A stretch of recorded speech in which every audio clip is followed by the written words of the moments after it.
Okay, whilst we're waiting for slides, I will set my timer going to keep on time. And just thank you for hosting the Lung Cancer Policy Network today. We're really delighted to be here. It's the first time that the Lung Cancer Policy Network has been at I-ELCAP. We certainly hope it's not the last, and we're really looking forward to connecting with many of our network members and also many new faces as well. So I am Eleanor Wheeler. I come from the Health Policy Partnership, which is an independent health policy consultancy, and HPP acts as the secretariat for the Lung Cancer Policy Network, which is a global multidisciplinary network, and it's multi-funder as well. So what I'm going to talk to you about today is why the Lung Cancer Policy Network was set up in the first place, some of the resources and outputs that the network has developed, and how these can hopefully be used by you and also by policymakers. I'm also going to talk a little bit about what is coming next for the network this year. And as I mentioned, myself and my colleague Matt, who's standing in the corner over there, are here for the whole conference. If you've got any questions about the network or interested in joining, please do come and find us. We'd love to talk to you. So why lung cancer? Why a lung cancer policy network? I think a lot of the stats, the figures that are up on this slide are incredibly familiar to many of us in the room, many of us joining online. We know that lung cancer is a huge challenge. We know that it's been a huge challenge for an extended period of time. But also with this huge challenge is a huge opportunity. And this is the opportunity of earlier detection, particularly through LDCT screening. I used to work with a gentleman who got diagnosed with lung cancer, and thankfully for him, he got diagnosed at an early stage and had very successful treatment. And he has become a huge advocate for earlier detection and for screening, particularly because of so many of the positive experiences that he has been able to enjoy, seeing his grandchildren grow up, spending time on his allotment, things that lots of people take for granted. And I think, wouldn't it be amazing if, rather than us often referring back to the high level of deaths, the mortality rate of lung cancer, we were talking more about the success of early detection, and more people were able to talk about the positive experiences they had through access to better treatments, more effective treatments, and increased survival through earlier detection. But one of the things that we really need to see this earlier detection is for policymakers from around the whole world to make improving survival from lung cancer a key policy priority. And this is why the Lung Cancer Policy Network was set up. So the key objectives or aims of the network are focused on advancing political prioritization of lung cancer in terms of increasing access to screening, improving early detection, improving lung cancer care pathways, improving survival from lung cancer. And the way that we do this is through bringing this global multidisciplinary network of experts together to generate consensus-driven outputs, resources, publications, building the strong evidence base, supporting an exchange of knowledge, sharing of best practice, all with a view to inform optimal practice and to engage and inform policymakers.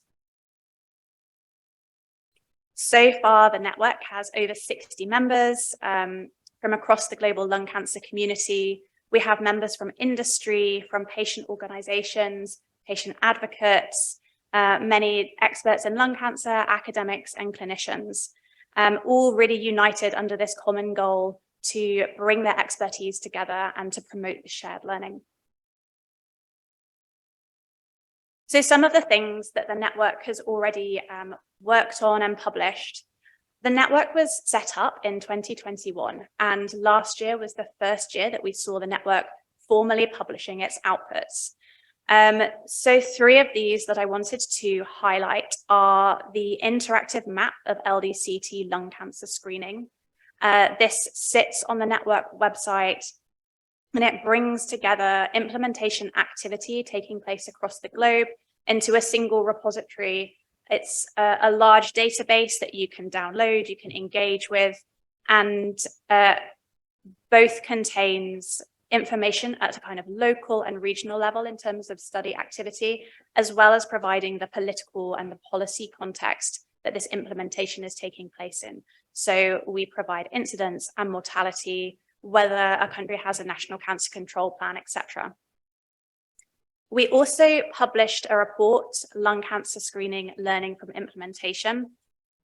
This one really focused on drawing out some of the key lessons that we could already see from implementation activity taking place across the globe. Looking at different approaches to successful implementation, looking at how people had addressed specific challenges around implementation, such as how to define the target population, how to engage harder to reach or underserved communities. And we hope that this goes some way to firstly demonstrating the huge wealth of evidence that already exists around implementation, but also acts as a practical, informative guide to people looking to optimize or roll out implementation in their own locations.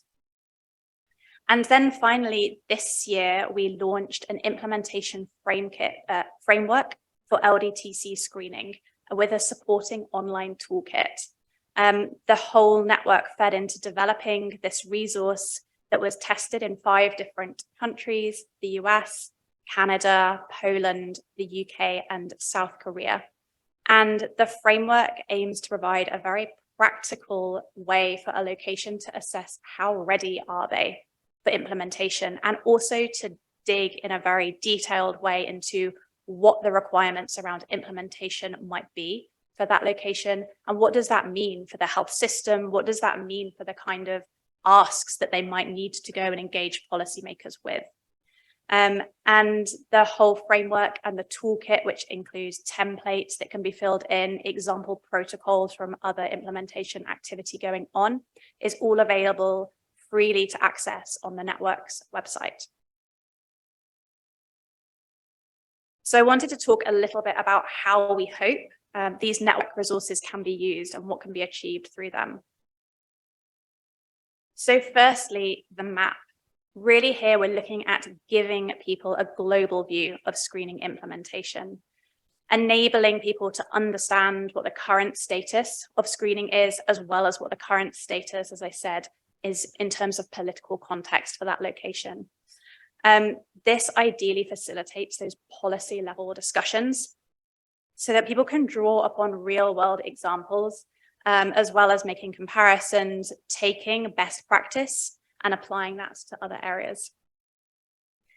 We hope that this also will optimize the implementation of LDCT screening. I think there's, a great saying, like, don't reinvent the wheel. So if there are mechanisms that are working really effectively in some locations that can be applied to others, let's share those, and let's make it as easy as possible for people to build and roll out their own implementation activities. Secondly, as I mentioned, a key aim of the network is to share learning about implementation activity. Again, we hope this will really optimize the planning and delivering of LDCT screening, but also to be aware of and share the range of approaches that are being taken. The network is global, and of course, one health system looks very different to another health system. One population that is at risk, looks different to another population. And so one of the things that we hope we can do, particularly through the Learning from Implementation report, is showcase how some of these differences are addressed, what the implementation looks like in practice, how it looks different and why it looks different, and really support people to take the pieces that feel relevant and appropriate to their health system, and feel really comfortable in not taking that kind of one size fits all approach.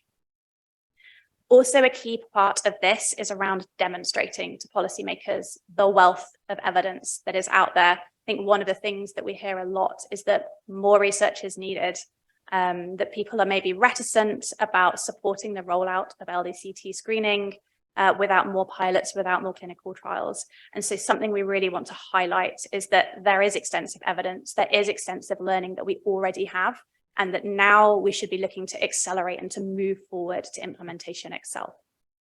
Building the evidence base to inform policy. So this focuses on the implementation framework. As I mentioned, working in close collaboration with our network members, we built and published the implementation framework. There's still some more to follow from that. So the next step is that we are developing 6 short policy briefs that accompany the implementation framework. And these are aimed much more at the policymaker audience and provide a deep dive into the 6 domains that are covered by the implementation framework. So the framework looks into how you might optimize governance of your LDCT screening program, looks at things like recruitment models, monitoring, evaluation, and the policy briefs provide a chance to really drill down and look at, again, some of the challenges that might be faced, look at some of the examples of best practice that are going on around the world, drawing from, as I said, not only the application to the 5 countries that we tested the framework in, but actually also a lot of other ongoing implementation activity around the world. Later on this year, we'll also be publishing a further 2 reports. So the first of these looks at how lung cancer care pathways could be optimized. This is looking at current lung cancer care pathways, understanding that, again, there are challenges, there are pinch points already in lung cancer care, and looking at how some of these have been addressed around the world, but also asking the question, what does it mean for lung cancer care pathways if we do start to see a wider scale implementation rollout? What does it mean if we do start to diagnose or detect more lung cancers at an earlier stage? And how will those lung cancer care pathways need to adapt and evolve to kind of continue to meet people's needs in the optimal way? The second report that we'll be publishing looks at how to increase earlier detection of lung cancer across the globe. And this is particularly focused on locations where LDCT screening isn't currently feasible to roll out, but looking at, what could be done in terms of X-ray AI, what other technologies could a location look at building into their health activities to still move towards earlier detection of lung cancer. Both of these reports are going to be developed and authored by the network. We'll also be reaching out to experts from around the globe to feed into these. We're really keen to speak to people from Latin America, where we currently don't have any representation on the network. And so again, I would say if either of these areas of work feel relevant to you and like an area that you would like to contribute to, please do come and speak to me or to Matt, because we would love to talk about how we could work with you to develop these. So something very exciting for us is that we launched the 2nd edition of the interactive map that I spoke about earlier just last week. The map has now grown significantly. So we have added another 70 entries to the map, which means we now have over 200 implementation studies, trials, programs listed on the map that you can explore and understand the approaches that they're taking.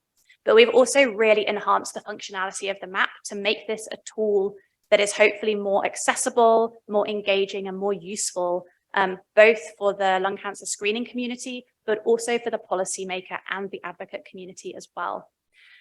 So now when you go onto the map, you are able to employ a greater range of filters. You can filter, for example, by geopolitical region, you can filter by date, but you can also now compare records, which is something that we heard a lot of feedback about the map, that this would be a really useful thing to be able to do. So you can now go in, you could select 2 different programs, for example, from 2 different locations, and you could bring up a comparison table to understand, what approach they're taking, how they look different, how they look similar. You can print that, you can share that, and you can also do that at a country level, again, to understand where are countries in terms of developing national cancer control plans, where are they in terms of implementation rollout.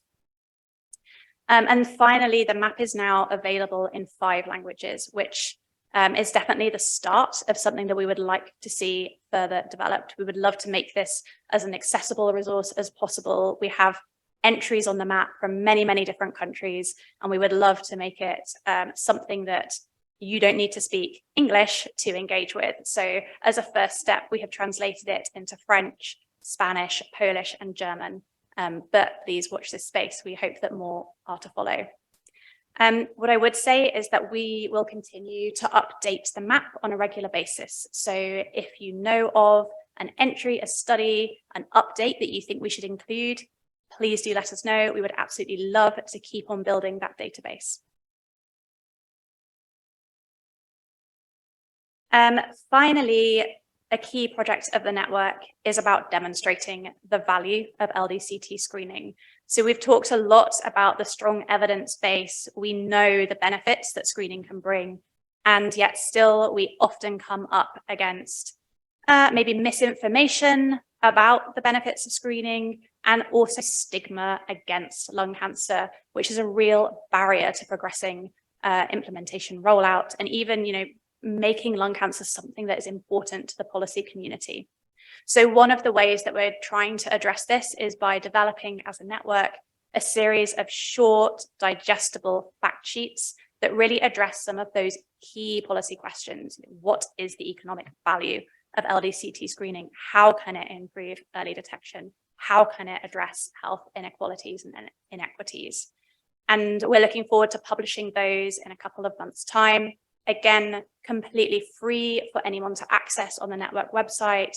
We would encourage you to use them, to share them, and hope that they're really useful, both in terms of advocating for screening amongst the community, but also in informing and educating policymakers too.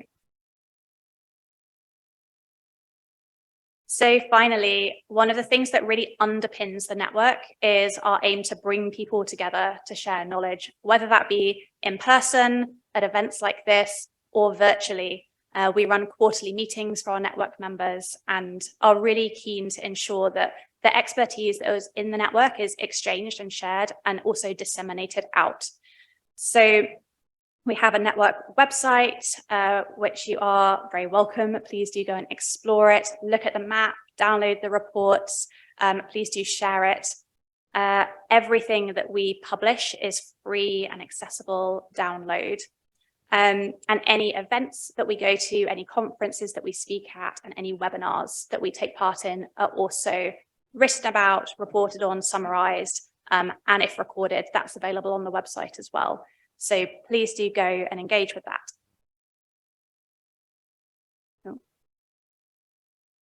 I want my final slide. Yeah, this is the slide I want because this is an important one for us. So as I mentioned, we are always keen to bring new members into the network. And I would particularly encourage you, if you do not see your location on this map, it means we don't have a network member from that country. We would love to invite people, particularly from Latin America, from across Asia, to join the network and continue to ensure that we're benefiting from the whole range of kind of expertise across the globe. So please do come and speak to me if you or someone that you know or an organization that you think would be beneficial in the network. I'd love to speak to you more about that. So I think I'm very much within time. David will be happy about that. Just finally to say, myself and Matt are here for the next few days. We would love to speak with you about what's going on for you, what is happening in terms of your screening and lung cancer activity. And if you're interested in joining the network newsletter, you can scan the QR code, scroll a very long way to the bottom of our website and click the link to sign up. Thank you very much for having us, David, and I hope you all enjoy the rest of the conference.